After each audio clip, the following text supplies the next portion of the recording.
નમસ્કાર દર્શક મિત્રો, મિરર ઓફ ધી વર્લ્ડ ન્યૂઝમાં આપ સૌનું હાર્દિક સ્વાગત છે।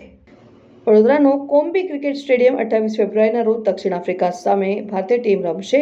ભવ્ય ઇન્ડિયન ટીમનું સ્વાગત કરવામાં આવ્યું। મોટી સંખ્યામાં સચિન તેંડુલકરના ચાહકો ઉમટી પડ્યા હતા અને ઇરફાન પઠાણ સચિન સેલ્ફી લેવા માટે લોકોની હાજીજી। રિપોર્ટર નિખિલ ગાયકે, mirror of the world news, Vadodara.